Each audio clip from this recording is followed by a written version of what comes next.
mentioned in the previous video where we refurbished the carbs, that would look at then, well, firstly getting them back on the bike. That's always good fun, struggling with the carb intake rubbers and the air filter box rubbers. And then once we've done that, we'd mechanically balance the carbs using a really old school technique. But we'll do that, but as you can see, there's the gap where the carbs should go. We need to be able to have access to the air intake side of the carb as well, so we're going to have to take the airbox off to do that. So let's just get you a bit of a close-up of this.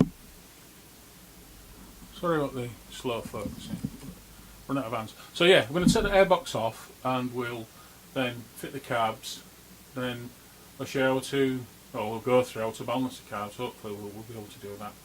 And then we'll put everything back together, use some really big 6-inch or 8-inch nails, nail everything back together, and then see if we can get a tune out of the bike. And that's the ultimate goal. So here we go, and hopefully I'll be showing you how to balance carbs real soon.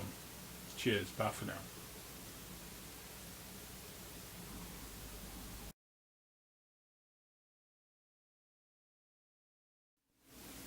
So the airbox is now off. Came off quite easy, just two M6 hex-headed bolts on captive nuts. So it came off really easily, a couple of minutes really.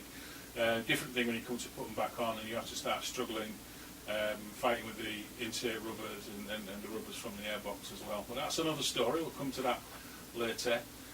As you can see, I've also fitted a modern gel type battery and left on it there the connection so it can be plugged into an optimizer, optimate this sort of thing when the bike stood. So yeah, another thing that I haven't done originally, I've moved away from the original, and something I believe is an improvement. Certainly if we're going to be, people are going to be riding the bike and maintaining the bike in the future. I know the restoration guys are never too happy with things like that, but hey, what the heck. Let's just hope they don't chase me out the village with fire torches and things like that. So I'll get back to you soon, we'll get the carbs on hopefully, and we'll go through the balancing as we said. So bye for now.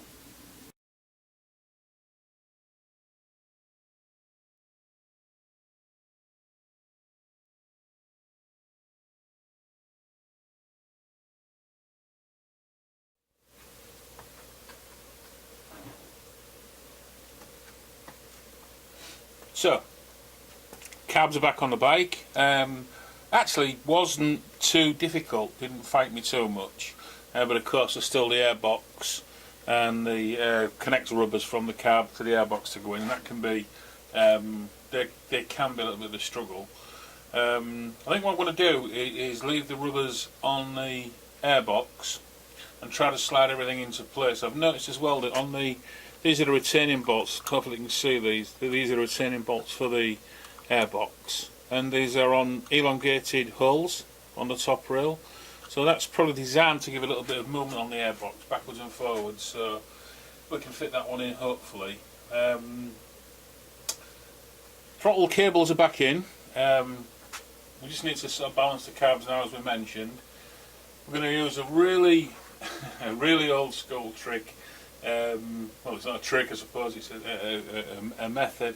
A couple of different methods. Some people like to sort of finger the carbs, get a finger in each hole and finger the carbs while they twist the grip. I prefer a different method. I'm going to actually use a couple of lolly sticks and slide those into the carb, and that'll let us see the amount of deflection on the sticks. Will tell us if and when the carb slides are moving. So let's move on and do that.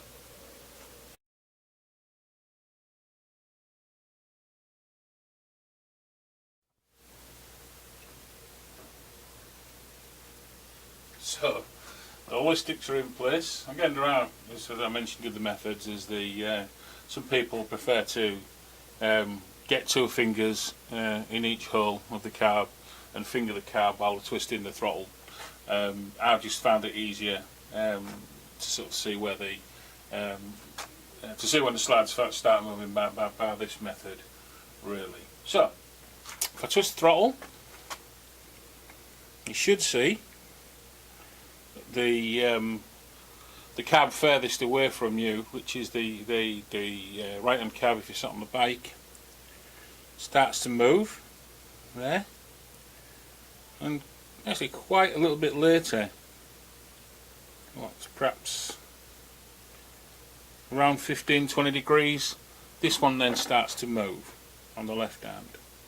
So that's a fair bit out really, and again, we're not concerned with the range of movement, the amount of deflection. It's just when the stick starts to move, that tells us obviously that the slide is opening. And what's happening there, that they're simply balanced on the carb intake mouth and the cutout at the bottom of the slide, so they're just sort of balancing there under their own weight. So let's see what we can do for adjustment. It's so easy on these carbs. So back it off a little bit and we'll have a look. And then the right hand's still moving before the left, so let's put a little bit more tension. Again, pretty close now, as you can see, almost moving together. Let's go for half a full rotation.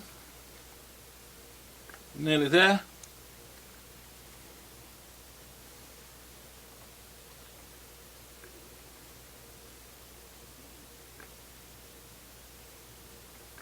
And that's it, maybe just that much.